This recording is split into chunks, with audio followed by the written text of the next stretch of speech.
Good afternoon, guys. Welcome to Green Forest webinar. My name is Milena. I'm a Green Forest teacher, and today we're going to talk about modal verbs. Oh my God, they create so much headache and so many troubles for English language students because there are several of them and there are so many meanings, and it's so difficult to decide what modal verb to use. Today, we're going to discuss part of their functions, several modal verbs in their meanings, and I'm sure that after this lesson, your idea about modal verbs will change. You will have much more information, much more clarity, and much more confidence in using them. Let's begin. Our webinar today is held by me and by our assistant Nadia. She will help me with sharing presentations, and now we are going to share our screen with you and begin the discussion. Okay, so we are ready. Modal verbs. Well, guys, any presentation, any conversation about the modal verbs need to answer several questions. So I will just show you the plan of our conversation. First of all, we need to identify what are the modal verbs and why they exist, how to use them, when and where to use them. So, what and why? Modal verbs are so-called service verbs. They are not real normal verbs. But you know some of them, such as can, should, must, may, have to. You continue. They help us modify the meaning of the main verb. In what way? To express different functions, such as ability, permission, when something is okay to do, prohibition, when I don't want you to do something, recommendation, necessity, when you need to do this, possibility, when you have different choices and life can give you different choices, and so on. There are so many functions. So guys, how to use modal verbs, not depending on the functions and not depending on the tense. First of all, you need to remember that most of the modal verbs, except for have to, I indicated that, they do not take any ending, such as s, ing, ed, suffixes. For example, you will never see a sentence like that. He should take medicine. No endings, nothing. They form questions, negations, and short answers without the auxiliary verb do or any other auxiliary verb. For example, you will never see a sentence like that. He doesn't can come today. You will see a sentence, he can come today or he cannot come today. They are normally followed by a bare infinitive or infinitive without to. Please remember this, guys. So you will never see a sentence like that. You will normally see a sentence, you must do your task. And they do not form all the tenses, guys. In many cases, to express the same idea in different tenses, you need new structures. For example, I can come tomorrow does not exist. Most probably, you will say, I will be able to come tomorrow. When and where? Well, guys, from the previous information, you have already understood that to choose the correct modal verb, you need to answer several questions in your head. First of all, you need to understand clearly what function you want to express. What do you want to say? Permission, prohibition, obligation, recommendation, necessity, and in which time frame. Are we talking about the present? Are we talking about the past? Are we talking about the future? And that is my recommendation to all students. First of all, understand what you want to say. Because in many cases you will think, okay, in this case I can use should and could and might because they are sort of the same, but they are not the same, guys. So after you answered those questions, function and which time frame, then you choose the structure or the verb. Today, we're going to discuss only several functions because, of course, guys, the functions are oh so many and it is not possible to understand all of them immediately. So, today we are discussing permission, when something is okay to do, prohibition, something is not okay, don't do it, I don't want you to do it. Obligation or necessity. Sometimes it is obligation by rule because of law. Sometimes it's obligation or necessity because of life.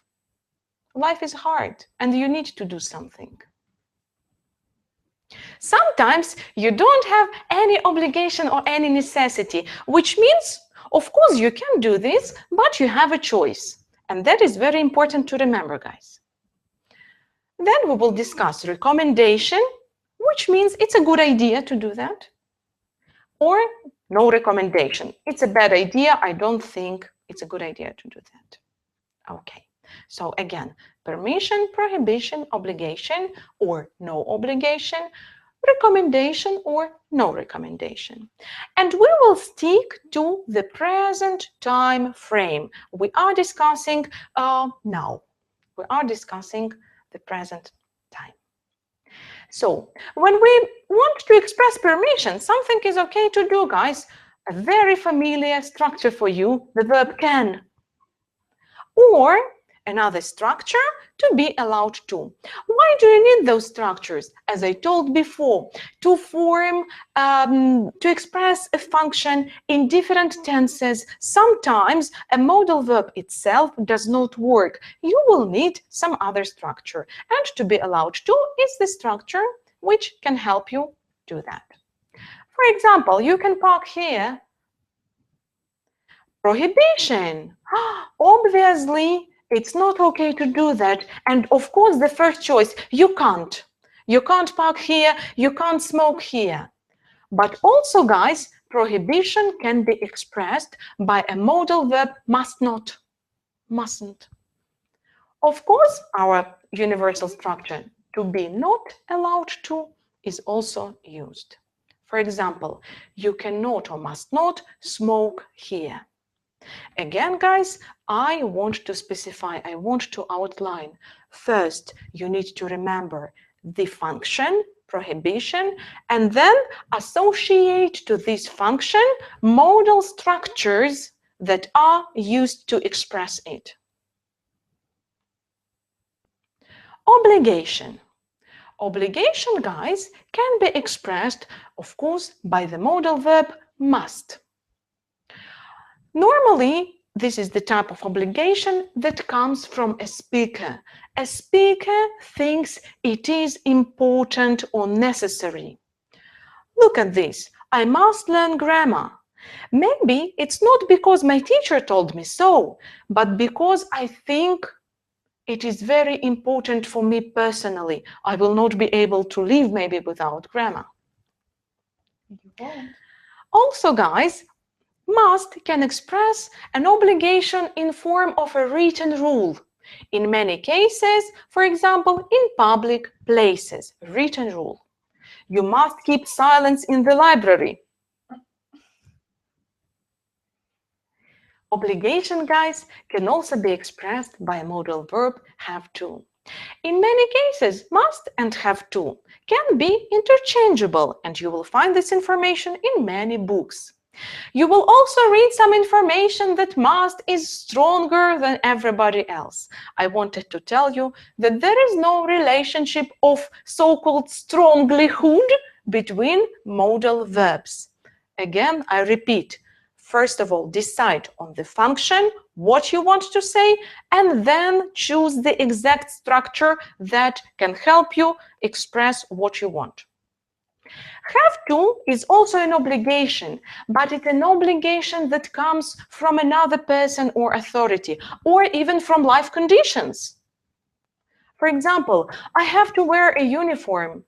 It's not my choice. I don't want it probably, and I don't think it is important, but my boss thinks it is important, and I have to wear it. I have to follow this rule. He's an authority for me. And now, guys, what happens if there is no obligation? Of course, the first temptation for you is must obligation, must not no obligation, but that is wrong. No obligation, guys, is expressed only by the following structures. Don't have to or doesn't have to. What does it mean, guys? It means you have a choice. You can do what you want. There is no obligation for you to do something. You don't have to wear a uniform, but you can if you want. You don't have to come to this lesson, but of course you're very welcome if you joined us. Recommendation. Recommendation is very easy, guys. Should, of course, it's our modal verb should. You should try this ice cream. It's delicious. I think it's a good idea. In some cases, guys, you will see must in a form of recommendation. It is so-called strong recommendation, though I don't like relationship of stronglyhood. Must is often used to persuade you to do something, especially by marketing people. You absolutely must see this film, or this bag is a must-have of the season. And you immediately see that it's not an obligation for you, it's not a written rule, but that is a very invasive recommendation. Ought to is another structure which can help you express recommendation. We will not talk in details today about this structure, but it's important for you to know it and to recognize it. Normally, ought to is moral or ethical advice. It's a good idea to do because it's very moral and ethical. For example, you ought to respect old people. When there is no recommendation, or I think it's a bad idea, of course, it should not or shouldn't in short form. You should not talk to her. She's a gossip girl. You see, I believe it's a bad idea. I don't recommend, if you ask me. So guys, now we are going to practice, and our first piece of practice is related to modal verbs must and have to. Your job is to use the correct form of must or have to. Sometimes you will need a negative form. Again, guys, I wanted to specify. In positive form, must or have to can sometimes be interchangeable, but you need to remember that must shows you only the rules. Prescriptive rules, you must do something, or prohibition rules, you must not do something. If you compare with have to in positive form gives you the obligations, sometimes rules, but don't have to or doesn't have to gives you the absence of obligation. It shows that there is no rule for this. So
Okay, guys, let's check our options. So, you must not smoke in the library. Obviously, it's prohibited. It's free on Tuesdays, so you don't have to pay. But you can if you want. But you can if you want, of course. Oh, the train is gone. I have to buy a new ticket.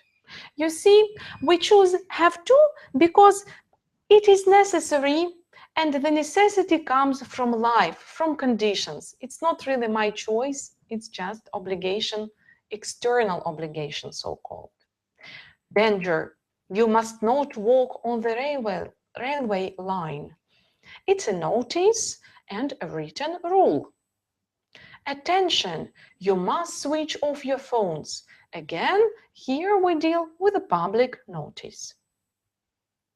There are not many people here, so we don't have to wait for a long time. My teacher will be angry. I have to do my home task. Of course, you can use must here, and it's not a big problem. The meaning will not change dramatically, but have to is your first choice because the obligation comes not from your consciousness, it comes from your teacher. It doesn't come from your spirit, from your desire. Oh, it's my dad's birthday tomorrow. I must remember to send him a card.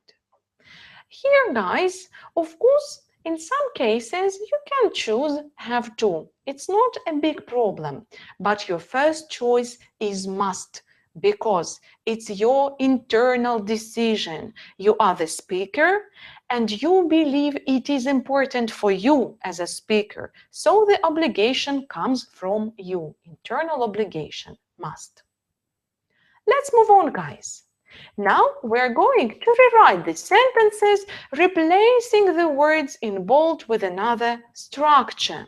And you will check your memory of different functions. For example, you can't smoke here. How can we rephrase that? Probably like you must not smoke or you are not allowed to smoke. Synonymical structures.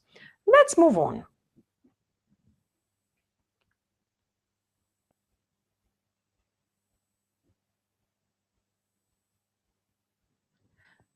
Yes, you're right. You don't have to wear a tie. It's not necessary, but you have a choice.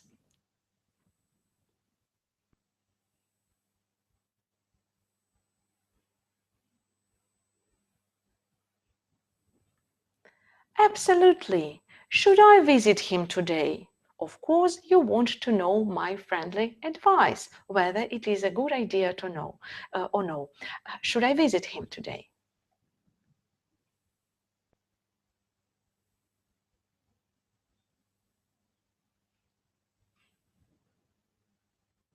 Yes, you are right. You are so lucky because on Sunday I can sleep till 12. Which is a very nice permission. It's okay to do so.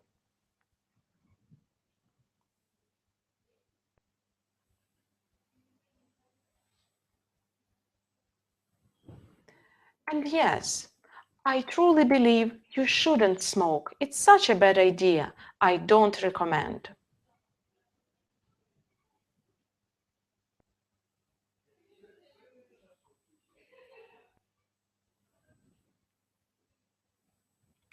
Yes, another version of this sentence is when you go abroad, you have to show your passport. Both must and have to can express as rules.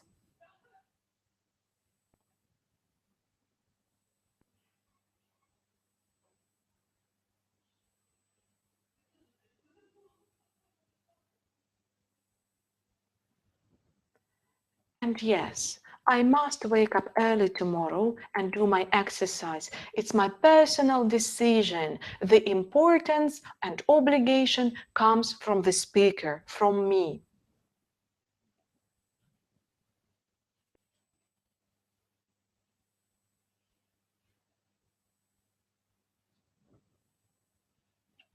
Yes, you can swim here. It's absolutely okay. That's it for today, guys. I'm back to the studio. And yes, I'm here, I'm back. Guys, I really hope that this information was useful for you and that today the issue of the modal verbs became a little bit more clear. Again, I repeat, what is so important and what is one of the biggest mistakes the students have. First, they take a modal verb and then they try to interpret it in many ways, like, oh, must, it's a rule, but it's also not a rule, and have to, it's also the rule, and it becomes a real salad. My advice is, please identify the function, what you want to say. You want to recommend me something? Say should. You want to oblige me to do something or to show me the necessity or give me the instruction, say have to. So let's identify how to ask the correct question if a teacher gives you the instruction. And in Russian, the question is like that. Что нам следует делать? What is the correct translation? What should I do or what do I have to do? Obviously, guys, if you ask me, what should I do? I would tell you, oh, forget about English. Go to the bar with your friends and relax, life is short. But you don't ask me for my friendly recommendation, right? You ask me as a teacher for my instruction. That is why the correct question is, what do I have to do? I hope this information was clear and useful for you, and we will continue learning the modal verbs and discussing more functions in more time frames, present, past, or the future. Have a nice day and see you soon.